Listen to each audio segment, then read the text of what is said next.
एक बार एक कुएं में दो मेंढक थे। उनमें से एक मेंढक ने कहा कि चल यार समुद्र में चलते हैं, वहां बहुत सारा पानी है और साथ में इंटरेस्टिंग सी मछलियां और क्रैब्स भी हैं। उनसे दोस्ती करेंगे, लंबे गोते मारेंगे, बहुत मजा आएगा। दूसरे मेंढक ने कहा कितना पानी होगा वहां? ये आधा कुआं भर के होगा। इस पर पहला मेंढक बोलता है अरे नहीं यार, और ज्यादा पानी है। तो दूसरा बोला फिर भी कितना पानी, इस कुएं को भर देंगे तो उतना ही पानी हो सकता है ना, इससे ज्यादा क्या ही होगा। इस पर पहला मेंढक अपना सर पीट लेता है और उसे वहीं पर छोड़कर चला जाता है। क्या आपकी लाइफ में भी ऐसा कोई बंदा है जो खुद को जरूरत से ज्यादा स्मार्ट समझता है लेकिन रियलिटी में बिल्कुल ही बेवकूफ है? यूजुअली हम सभी कभी ना कभी अपने स्किल्स को ओवर एस्टिमेट कर देते हैं। अमेरिका के एक सर्वे में पाया गया है कि 88% लोगों को लगता है कि वो बेटर देन एवरेज ड्राइवर्स हैं और 94% लोगों को लगता है कि वो बेटर देन एवरेज लवर्स हैं।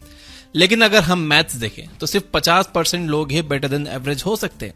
इस हिसाब से लगभग अमेरिका में 38% ऐसे लोग हैं जो खुद को बेटर देन एवरेज ड्राइवर्स मानते हैं और 44% लोग खुद को बेटर देन एवरेज लवर्स मानते हैं, लेकिन रियलिटी में वो वर्स देन एवरेज हैं। इसका एग्जाम्पल हमें स्टॉक मार्केट में हमेशा देखने को मिलता है। बहुत से छोटे एक्सपर्ट्स हमेशा ये प्रेडिक्ट करते रहते हैं कि फलाना स्टॉक नेक्स्ट 7 दिन में बहुत ग्रो करेगा और आपको उसे अभी खरीद लेना चाहिए। कभी कभी वो आपसे ये कहेंगे कि कोई स्टॉक गिरने वाला है और आपको उसे बेच देना चाहिए। लेकिन अगर आप इनमें से किसी भी एक एक्सपर्ट का ट्रैक रिकॉर्ड देखोगे तो आपको समझ आएगा कि ये एक्सपर्ट आधे से ज्यादा टाइम गलत होते हैं। दोस्तों सच तो यह है कि अगर आप स्टॉक्स खरीदने का या बेचने का डिसीजन एक सिक्का उछाल कर लोगे तो आपको इन एक्सपर्ट्स के प्रेडिक्शन से ज्यादा बेटर रिजल्ट्स मिलेंगे। दूसरी तरफ इंटेलिजेंट लोग खुद को इंटेलिजेंट नहीं समझते। वो अक्सर इंपोस्टर सिंड्रोम का शिकार होते हैं और उन्हें लगता है कि उन्हें अभी काफी कुछ सीखना है। एग्जाम्पल के लिए आप वॉरेन बफेट को ले लीजिए, जो कि कभी भी इस तरह के प्रेडिक्शन नहीं करते हैं। उनका कहना है कि आपको अच्छी कंपनीज में कम से कम 10 साल के लिए पैसा लगाकर रखना है, चाहे मार्केट ऊपर जाए या नीचे जाए। इस तरह के एग्जाम्पल्स हमें हर जगह देखने को मिलते रहते हैं। लेकिन सवाल ये उठता है कि आखिर क्यों बेवकूफ लोग खुद को ओवर एस्टिमेट करते हैं और इंटेलिजेंट लोग खुद को अंडर एस्टिमेट करते हैं? नॉलेज 3 कैटेगरीज में बांटी जा सकती है। Number 1 the known. ये वो चीजें हैं जो आप जानते हो और आपको पता है कि आप जानते हो। जैसे इंडिया की कैपिटल दिल्ली है और ये आपको अच्छे से पता है। अगर कुएं के मेंढक का एग्जाम्पल लें तो द नोन का मतलब कुएं के उस पानी से है जिसमें वो मेंढक तैर रहा था। Number 2 the non unknown. ये वो चीजें हैं जो आप जानते हो कि आप नहीं जानते। जैसे जलियांवाला बाग हत्याकांड किस डेट को हुआ था ये आपको नहीं पता होगा और आपको यह पता है कि आपको यह नहीं पता है। पहले वाले एग्जाम्पल में नॉन अननोन कुएं के ऊपर का वो पार्ट है जिसमें पानी नहीं भरा है। कुएं का मेंढक ये क्लियरली देख सकता है कि कुआं कितना खाली है। Number 3 the unknown unknown. ये वो चीजें हैं जो आप नहीं जानते हो कि आप नहीं जानते। रियलिटी में द अननोन अननोन नॉलेज की लिस्ट नेवर एंडिंग है। इस दुनिया में अनगिनत चीजें ऐसी हैं जिनका आपने कभी नाम भी ना सुना होगा, लेकिन इन चीजों के बारे में आप कभी सोचते ही नहीं। ये वो समुद्र है जो उस मेंढक ने कभी देखा ही नहीं था। उसने अपनी पूरी जिंदगी एक कुएं में बिताई और उसके लिए यह इमेजिन कर पाना ही इम्पॉसिबल है कि आखिर इससे बाहर क्या होगा। एक पर्टिकुलर फील्ड में भी ये 3 लेवल्स का नॉलेज एग्जिस्ट करता है। फॉर एग्जाम्पल 2 लोगों के ले लीजिए, राम और श्याम। श्याम पिछले 1 महीने से राइटर है और उसे राइटिंग के बारे में थोड़ा सा पता है। साथ ही नॉलेज कम होने की वजह से उसे ये नहीं पता कि उसे कितनी चीजें नहीं पता है।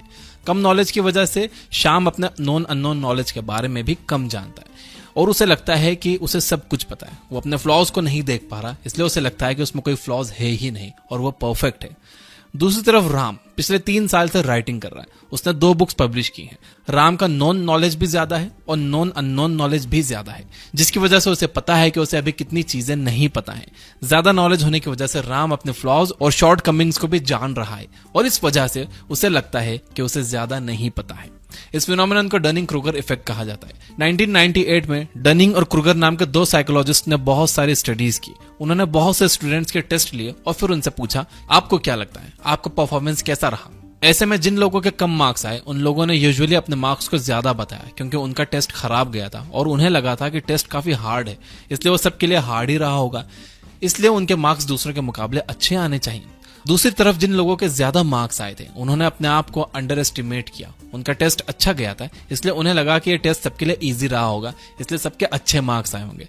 ऐसे में वो टॉप कर जाएं इसका तो कोई सवाल ही नहीं उठता। डनिंग और क्रूगर ने इस फिनोमेनन को समझाने के लिए ये ग्राफ दिया। इसमें एक्स एक्सिस पर आपका कॉम्पिटेंस यानी काबिलियत और वाई एक्सिस पर आपका कॉन्फिडेंस। जैसे कि आप देख सकते हो कि जब बंदे का कॉम्पिटेंस कम होता है तो उसका कॉन्फिडेंस बहुत ज्यादा होता है।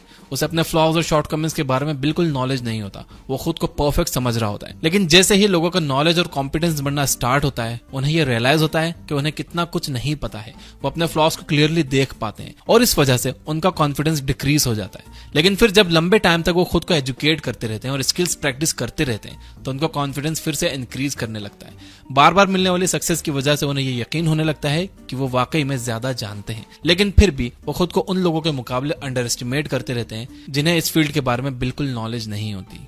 डनिंग क्रूगर इफेक्ट हर किसी पर, हर फील्ड में अप्लाई होता है। अगर आपने आज तक कभी भी वायलिन को हाथ नहीं लगाया तो चाहे आप उसे कितना भी हार्ड इमेजिन कर लो, वो असल में उससे ज्यादा हार्ड निकलेगा। दूसरे वर्ड्स में आपको लगेगा कि वायलिन सीखना उतना भी हार्ड नहीं होगा, लेकिन जिस दिन आप इसके 4 क्लासेस लोगे आपको तुरंत ये रियलाइज होगा कि ये आपके इमेजिनेशन से भी कहीं ज्यादा हार्ड है। तो अब आप सोच रहे होंगे कि डनिंग क्रूगर इफेक्ट से बचने के लिए हम क्या कर सकते हैं। इसका सिंपल सा सोल्यूशन है एजुकेट योरसेल्फ मोर। ये जरूरी नहीं है कि आपको दुनिया भर की चीजों का ज्ञान हो, लेकिन कम से कम अपने पर्टिकुलर फील्ड में अपनी नॉलेज और स्किल्स पर काम करना कभी मत छोड़िए। आप जितना ज्यादा पढ़ोगे आपके अननोन नॉलेज का स्कोप उतना बढ़ता जाएगा। सिर्फ नॉलेज पर ही मत रुकिए, बल्कि अपने स्किल्स को भी इंप्रूव करते जाइए। अगर आप प्रोग्रामिंग करते हो तो हमेशा खुद से न्यू सॉफ्टवेयर्स और न्यू प्रोग्राम्स बनाते रहिए या एग्जिस्टिंग सॉफ्टवेयर्स में इंप्रूवमेंट करते रहो। आपको लगता होगा कि आपको काफी कुछ आता है, लेकिन जब आप फेमस गेम्स और एप्स को रिक्रिएट करने की कोशिश करोगे तो आपको ये रियलाइज होगा कि वो कितना हार्ड है। इस तरह से आपकी स्किल्स भी इंप्रूव होती रहेगी और टाइम के साथ आप दुनिया के टॉप 1% कोडर्स में से एक बन जाओगे। दूसरे इंटेलिजेंट लोगों के साथ रहो। जब आप अकेले रहते हो तो आपके नॉन अननोन नॉलेज का स्कोप भी कम रहता है। आपको ये नहीं पता रहता है कि आपको कितना नहीं पता है। इंटेलिजेंट लोगों के साथ रहने से आपको हमेशा यह पता रहेगा कि आपको कितना नहीं पता है। टाइम पर आप दूसरी फील्ड के बुक्स भी उठाकर पढ़ सकते हैं। इस दुनिया में सब कुछ रिलेटेड होता है और एक फील्ड में होने वाले चेंजेस से दूसरी फील्ड पर अक्सर डायरेक्ट या इनडायरेक्ट इफेक्ट पड़ता है। टेक्नोलॉजी में होने वाले चेंजेस से पूरा एजुकेशन और हेल्थ सिस्टम चेंज हो रहा है। हेल्थ में होने वाले चेंजेस से लोगों की डाइट और शॉपिंग के चॉइसेस पर इफेक्ट पड़ रहा है। और कस्टमर जब दूसरे प्रोडक्ट्स की डिमांड कर रहा है तो इससे पूरा मार्केट और कंपनीज भी चेंज हो रही हैं। जब मार्केट और कंपनीज चेंज हो रही हैं तो मार्केट में नए टाइप की जॉब्स की डिमांड बढ़ रही है और जब नए जॉब्स क्रिएट हो रहे हैं तो न्यू कोर्सेज भी क्रिएट हो रहे हैं, जिससे एजुकेशन सिस्टम और भी बदल रहा है। जैसा कि आप देख सकते हो कि दुनिया में कुछ भी आइसोलेटेड नहीं है। इसलिए जब आप किसी दूसरी फील्ड में हो रहे चेंजेस के बारे में पढ़ोगे तो इससे आपके नॉन अननोन नॉलेज का स्कोप और बढ़ेगा, जो आपको और बेटर बनने के लिए मोटिवेट करेगा। तो दोस्तों, इस तरह से आप खुद को ओवर एस्टिमेट करना बंद करके अपने आप को टाइम के साथ इंप्रूव कर सकते हो। डनिंग क्रूगर इफेक्ट पर मैंने एक डेडिकेटेड वीडियो बनाया था। अगर आप वो देखना चाहें तो मैं उसका लिंक यहाँ ऊपर आपके टॉप राइट कॉर्नर में दे दूंगा। कमेंट करके जरूर बताना कि आप कब डनिंग क्रूगर इफेक्ट का शिकार हुए थे और क्या आपका कोई दोस्त है ऐसा जो खुद को बहुत समझदार समझता है लेकिन वो इतना है नहीं। ये भी कमेंट करके जरूर बताना। और बिना किसी एड्स के 400 से ज्यादा फ्री बुक समरी सुनने के लिए डाउनलोड करिए ये बुक ऐप, लिंक डिस्क्रिप्शन में। और वीडियो को लाइक जरूर करना। सब्सक्राइब नहीं किया तो सब्सक्राइब कर लो, घंटे नहीं दबाए तो दबा देना। Finally, you guys are amazing. Keep reading, keep learning, keep growing. Thank you for watching.